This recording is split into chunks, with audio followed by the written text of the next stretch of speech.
Yes, welcome to another fantastic edition of The Angles, where hot topics are being discussed, and my name is Mary Ibeji. Today on the show, we are also bringing to you another hot conversation that has been on the headlines for a while right now. And so today, we are exploring the xenophobia attack that has been on for a while. And we are not just looking at the violence, we're looking at the pain, we're looking at the fear behind it, and maybe the consequences of these actions in a way that could affect migrants, immigrants, and of course, citizens of some of these African countries. And I did mention that we are going to be exploring something around the borders of what's happening within South Africa and, of course, some other African nations. And that will bring us to the conversation of when we talk about xenophobia, are foreign nationals the problem or a misplaced response to economic hardship? We want to explore this beyond headlines and see what really the matter is. And, of course, we'll come to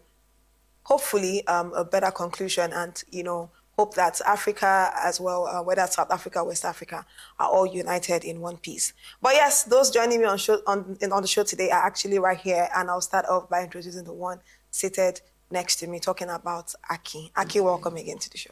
Thank you so much, Mary. Mary, it's always a pleasure to be here to talk about, what's going on in the world. Yeah, it's always a pleasure having you. Yeah.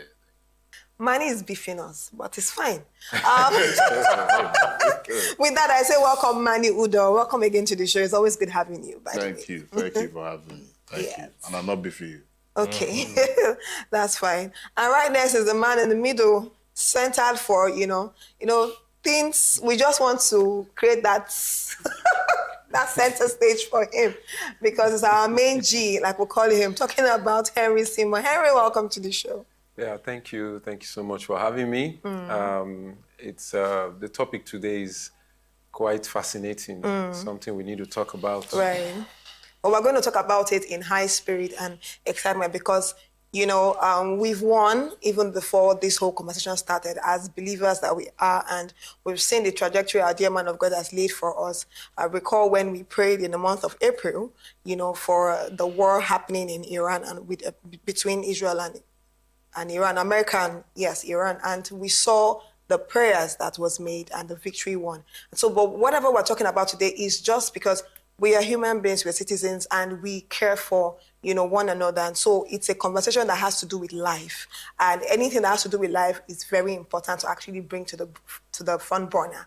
But before we get into that, I'd like us to take this quick video. And then when we return, we'll get the conversation fully started.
Welcome back. We actually wanted you to just watch a highlight of what's been happening in South Africa for a while right now. And this has brought us to the conversation of xenophobia. And again, we are asking, are foreign nationals the problem or a misplaced response to economic hardship? So just to give you a bit of background to this whole story, we've seen videos circulating online where South Africans are saying they're tired of their fellow Africans to be in their country. Matter of fact, I saw a video where they were talking to, I think it was an Igbo man, and in a shop, and they asked him to leave. And many other videos, some really heart-wrenching, and it's really concerning because we all have this idea that we are Africans, and of course, we should always be for ourselves. But the topic of xenophobia didn't start today. It starts and then it paused and then it goes on and on like that. Now, I want to just have your immediate reaction to the news so far. Manny, let me come to you. When we heard of all this attack coming up again, and of course the video we just watched. What was your first reaction to it? Well, my first reaction was, oh, not again, not again. Like, when will all these misplaced reactions stop happening? When will people understand that the Nigerian in anywhere is a blessing to them and not a curse, right? I was just thinking just about this. So what is the population of South Africa? It's about 63 point something in million, right? 63, 300, like that, or so, thereabout. And then what's the population of their men that are educated? It's less than 10% educated, above 25, right? Their women are even more educated than them. So, and now if the reflection of how many Nigerian men are, how many of our Nigerians are educated, and 75% up. So what is the problem? I think the problem is not, I pity them. The problem is actually us, not them, because we are plenty. By us, you mean other African countries? Other Africa. Well, I'll use Nigeria as a case study now, because I'm focusing on my own country. The others can speak for themselves. The Nigerians are too many. We are the most educated nation in the whole world. It's so good that even in the UK, the mathematics family, the Nigerian family is one that let me say they were adopted into the king's palace because of their level of intellect. The Mephidones, Nigerians everywhere. If you go to the US, how many doctors? Nigerians winning, Nigerians everywhere. But these people in South Africa always choose to pick the side of Nigeria that doesn't make sense. Why? Why are they always focusing on, hey, they are stealing our women, that they are taking our jobs? Excuse me, if you want your job, get educated and get a degree. Compete for it. Let me give you a personal experience. I was in South Africa in 2008, thereabouts.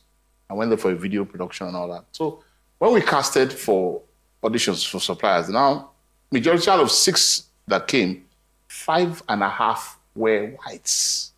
There was no South African black production company when I went, right? When we got the production started, I now noticed that there were 4, 5, 6 white guys who were the upper owners of the business, executors of the business, and then like 100, 200 black people carrying cranes up and down. So I pulled out and asked them, why is it that you guys don't get involved in the actual production by moving mountains? The response I got shocked me to my core. I said, why would you? They don't want to compete with the whites.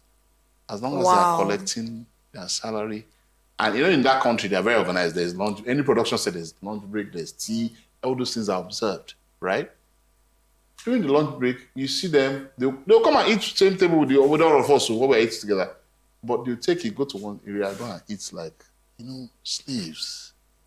And smoke there, whatever. We found out they were not indigenous they were not even interested in learning the actual production work itself. All they wanted was that money and then go back. And a lot of them have baby mamas that are earning, Teresa kids. The hotel I was staying, the cleaners, the room service and all those attendants were grandmothers. They were grandmothers. And I asked one of them, I said, why are you doing this? Where she has to feed the family, that her daughter is working, the grandbaby is also, because the younger ones are getting high and dying on the road. They're just getting high and living life uselessly. You see, you have to try and understand where these people are coming from. They still have, unlike Nigerians, I'll use Nigerians because Nigerians they are the arrowhead. Wherever they are, they will always be the arrowhead because we are dogged, we are go-getting, we are go-getters, we are direct, we are specific, and we have this larger-than-life personality, unannounced, without any effort. If a Nigerian is talking, if a South African is there, they feel timid, they feel intimidated by the Nigerian that is talking. So I feel like they are brothers, right? We're all blacks. We're all dark-colored Africans. I think, considering also the role that Nigeria as a nation has played to where South Africa is today, economically, politically, and socially, we Nigerians traveling to South Africa, maybe to work for a while or do business or whatever, should try as much as possible to keep to their laws. They are a timid people. They just came out of slavery.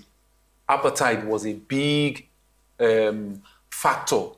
And you see, you explained now that how South Africans in your production, the South Africans are contented doing they don't want to know the reason why the job, why you must do this. They don't want to know the why. They don't want to know the how, rather.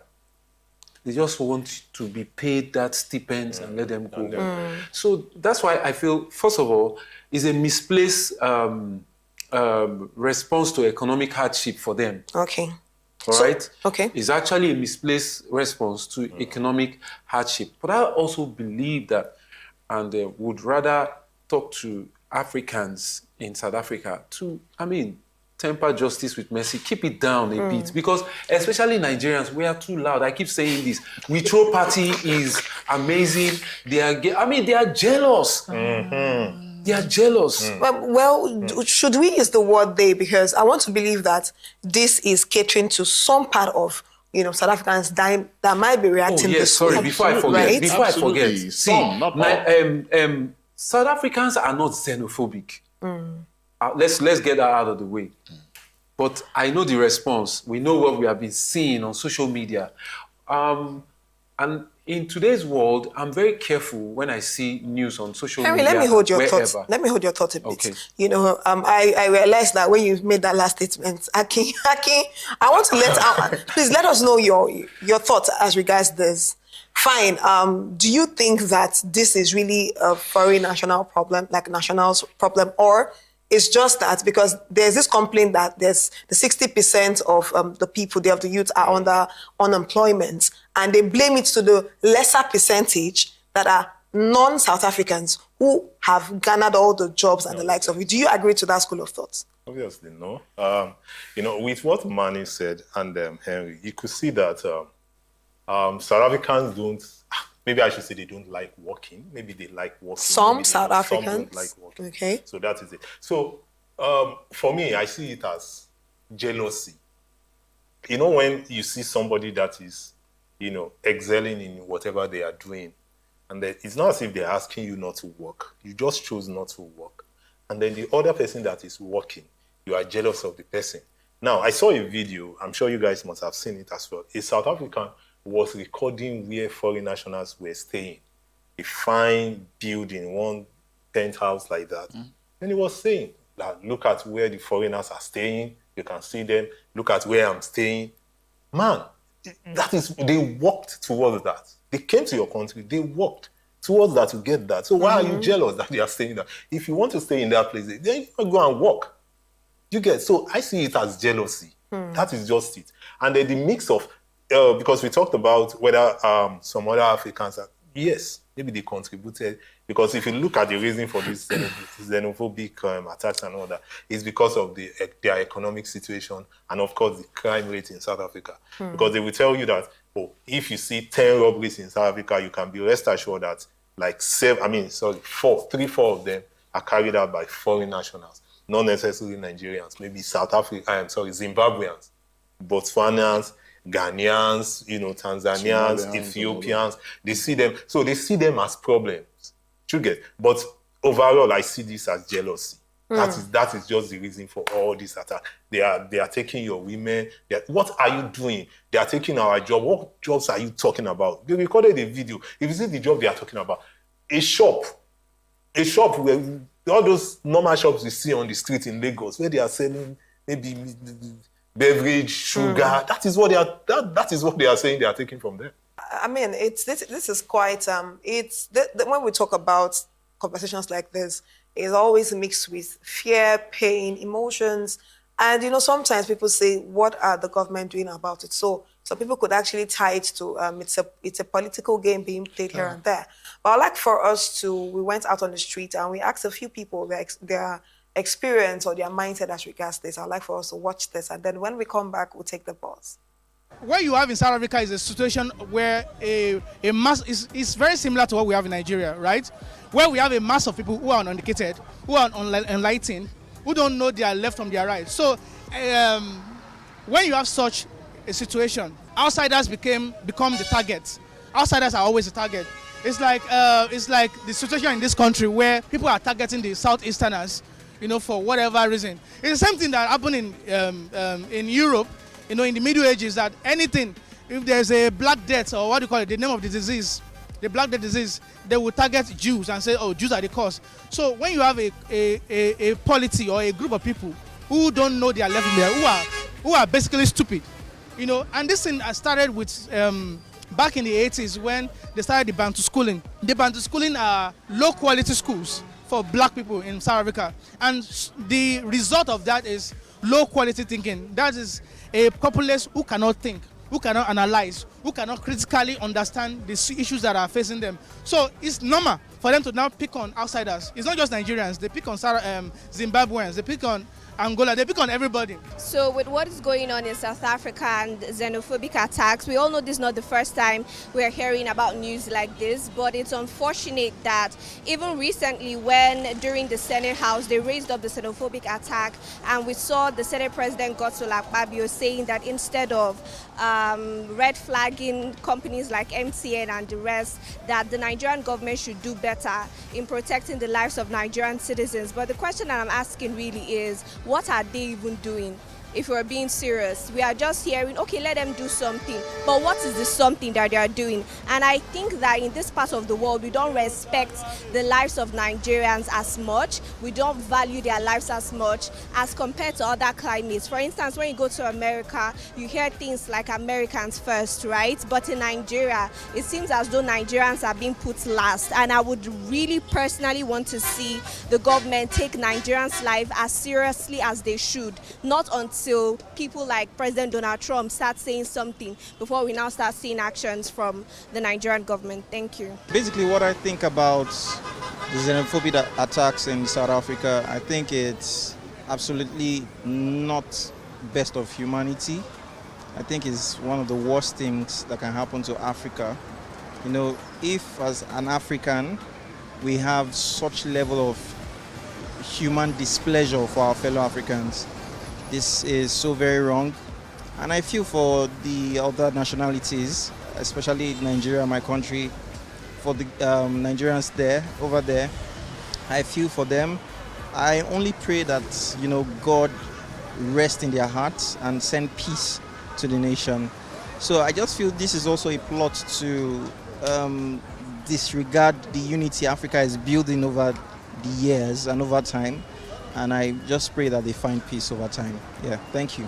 We'll come back to this. We'll have to take the bus right now, and let's still get other opinions out there.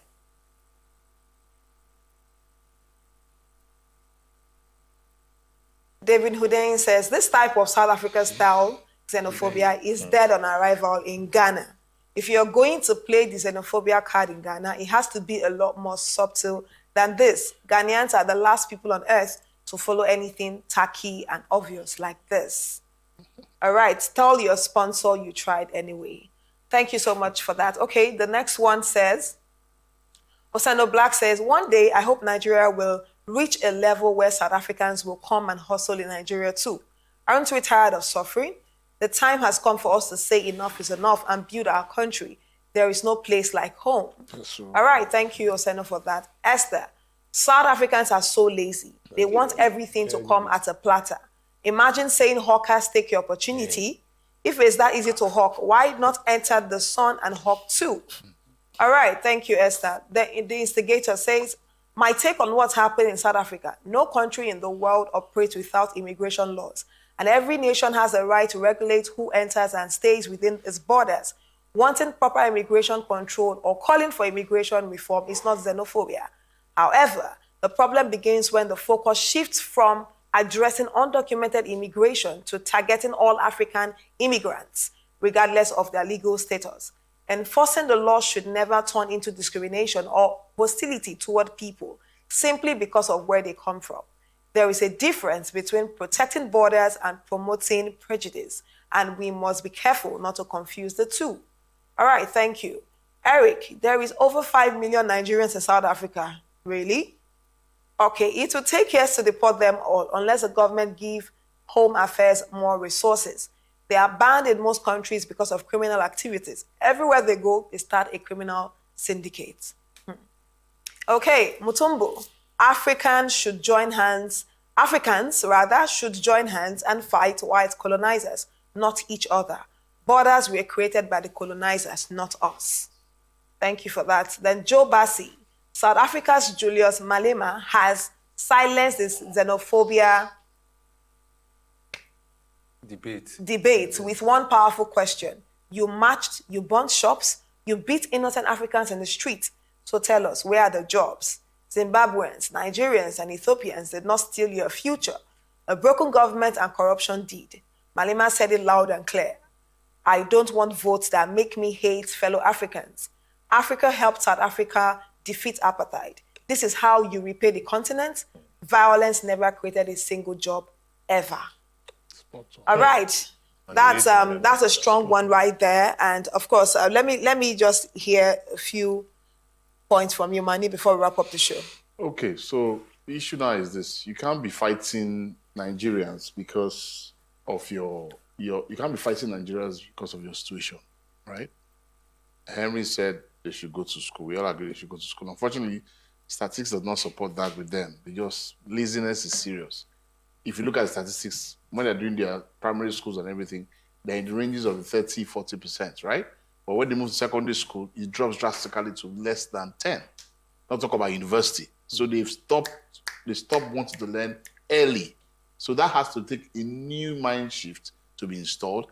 And more importantly, they have to start praying for it. It's governments themselves, the government structures they have in South Africa are also very corrupt. When you say they keep talking about drugs, and Nigerians running legit businesses, supermarkets, nightclubs, functional technology, all kinds of businesses legitly in that same town. So why are they always focusing on the ones that are saying drugs? Because I look at someone that lives in a skyscraper and then you that lives in a shanty. Can you do what he has done? You can't. So just take it the way it is and go and pray for God to open your eyes to know where you make your own money. That's it. So I think, one, they should seriously try their best to look within themselves and not be looking to blame others for where they are. Period. Okay. Harry, your final words. Wow. It's sometimes I have deep thoughts about this thing, and I can only say South Africans should remember what Mandela stands for. Unfortunately, I saw a video and that took me off. I saw a video recently where it was a talk, and they said Mandela did this. Mandela did that for his family. They were trying to justify what they are doing, and that's not going to take them anywhere. The world today remembers Mandela for who and what he stands for, and he has projected South Africa to the world in a very good light. They shouldn't do anything to damage that. They shouldn't do anything to damage that. Thank you so much. I think I'll toe Henry's line. South Africans should realize what Africans did for them during the apartheid period. They came together, especially in Nigeria. I remember there was a time Mandela was in Nigeria during Obasanjo. Yes. So we did so many things, for them during that apartheid period. This is not the way to pay them back. Malema said it all. After that statement by Malema, they all came for him. In fact, they don't even regard Malema as African in South Africa again because of what he said. But he has spoken the truth. He's saying the truth. They should just accept it. Africans are your brothers. We will tell them, we are your brothers. We helped you. They will say, no, you're not our brothers. But if that is what they want, I know this sounds harsh, but if that is what they want, for me, let Africans leave them. Stay on your own. Thank God I'm not the president. I will close the embassy. Stay on your own. Then cut ties with them. All right. Live your day. Amazing. Thank you so much for your take so far. And the truth is that the economic hardship is real, whether it's in South Africa or whatever country. And like we said earlier, an hungry man may become an angry lion. But then if you become angry, the thing is that you are just shifting your focus from the real systemic problem or the systemic issues that you have to face as a nation. And so while you distract yourself with fighting, a small amount of people or a small group of people thinking they are the ones doing all of the bad things to you, you still have your systemic issues to deal with. And so violence would never, ever, any day, present to you a job opportunity. What we do is you discovering yourself, looking inward as a nation, as a person, as a citizen, to see how you can actually further enhance your country. And so that's how we wrap up the show, because again, Africa will be built by Africans. And as believers in the Love World Nation, we know how we say that they will live in our world, will not live in their world. And so we have the right to, change the status quo by speaking forth peace, the words of peace and blessings over the nations of the world, especially the African continent, so that we can all live together as one. That's all we can take on the show this evening. We hope you enjoyed the show. And many thanks again, Manny, Henry, and Akin for being with us on The Angles. Until come your way next time, bye-bye.